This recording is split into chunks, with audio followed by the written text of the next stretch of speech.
Hi hello friends, గురు పౌర్ణమి శుభాకాంక్షలు అండి అందరికీ. రవ్వ పాయసం చేస్తున్నాను. పాలు మరగబెట్టుకుంటున్నాను. ఒక సైడు బొంబాయి రవ్వ అండి. ఇది ఒక చిన్న గ్లాస్తో తీసుకుంటాను మెజర్మెంట్.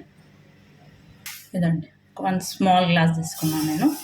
ఓన్లీ నైవేద్యం కోసమే. కొద్దిగా దొడ్డు రవ్వ మధ్యలో వస్తే బాగుంటుందని.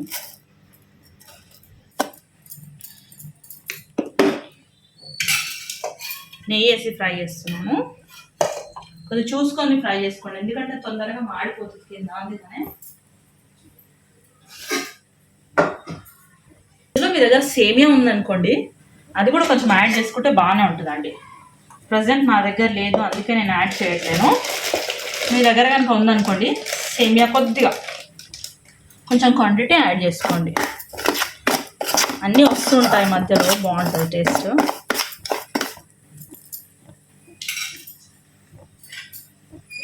స్లో ఫ్లేమ్లో బాగా గోల్డెన్ కలర్ వచ్చే వరకు ఎంచుకోండి.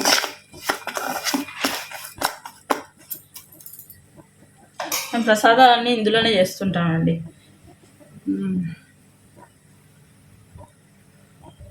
అవుతుంది కదండి. ఇందులోనే నేను డ్రై ఫ్రూట్స్ కూడా వేసేస్తున్నాను.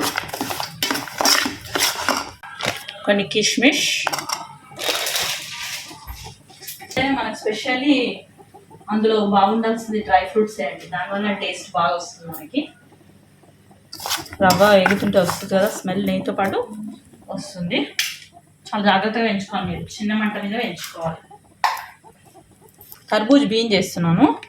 మీ దగ్గర చిరంజీ పలుకులని పొట్టుతో ఉంటాయి ఇవ్వండి, అవి ఉంటే వేసుకోండి, బాగుంటుంది ఈ స్వీట్లో. ఇది నేను తర్బూజ్ బీన్ చేస్తున్నాను. చిరంజీ పలుకులు కూడా వేసుకోవచ్చు. లేదు ఇవి చిరంజీ పలుకులు కానీ తర్బూజ్ బీన్స్ కానీ లేవనుకోండి, తర్బూజ్ జిత్తులు కానీ లేకపోతే మీరు ఏం చేయాలంటే కొన్ని బాదం కాజు ఎక్కువ వేసేసుకోండి, సరిపోతుంది.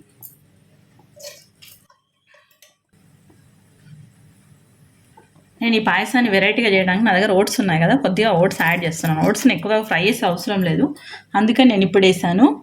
మీ దగ్గర ఉంటే వేసుకోండి, లేకపోతే లేదు. నేను ఏంటంటే దీన్ని వెరైటీగా చూపించడానికి మీకు కొంచెం దొడ్డు రవ్వ వేసాను, ఓట్స్ యాడ్ చేశాను. ఏంటంటే హెల్తీగా కూడా ఉంటుంది.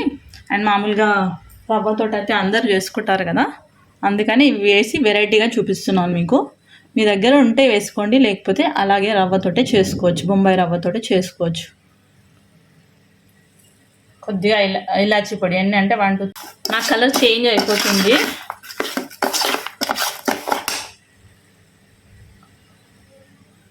నేను 1 గ్లాస్ రవ్వ తీసుకున్నాను కదా, దాంతో 1 గ్లాస్ షుగర్ వేస్తున్నాను.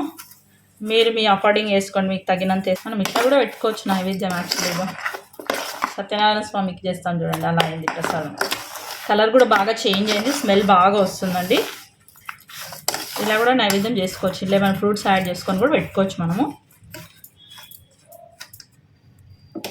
ఫస్ట్ నేను పాలు వేయనండి, కొన్ని వాటర్ వేస్తాను, ఎందుకంటే రవ్వ దొడ్డు రవ్వ అన్నీ ఉడకాలి. ఉడికిన తర్వాత పాలు వేసాం. పాలు వేస్తే ఏంటంటే మనకి చిక్కబడిపోతుంది, అందుకని ఫస్ట్ 1 గ్లాస్ ఆఫ్ వాటర్ వేయండి.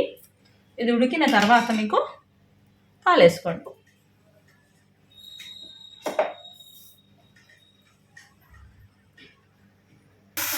చూడండి, 1 గ్లాస్ ఆఫ్ వాటర్ యాడ్ చేశాను.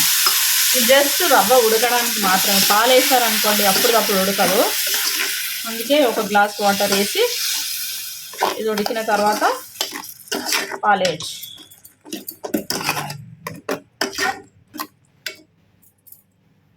చూడండి, మనకి ఇలా కనిపిస్తుంది. కొంచెం ఎక్కువ వేసుకోవాలి మీరు, ఎందుకంటే మనం పాలు యాడ్ చేస్తాం కదా, సో ఆటోమేటిక్లీ మనకి షుగర్ తగ్గుతుంది. డ్రై ఫ్రూట్స్ ఫుల్గా ఉన్నాయి కాబట్టి ఉంది కదండి. ఇందులో ఈ గ్లాస్తో 1 గ్లాస్ వేసాను.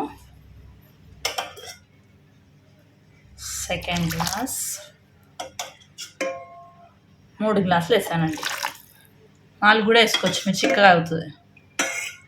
ఇంట్లోడికి టేస్ట్ బాగా వస్తుంది అంటే కేసరి కొంచెం యాడ్ చేసుకోండి, కలర్ వస్తుంది. అంతే అండి, ఇది బాయిల్ కావాలి ఒక 5 to 7 minutes. పాయసం రెడీ అండి. Please subscribe my channel. Thank you.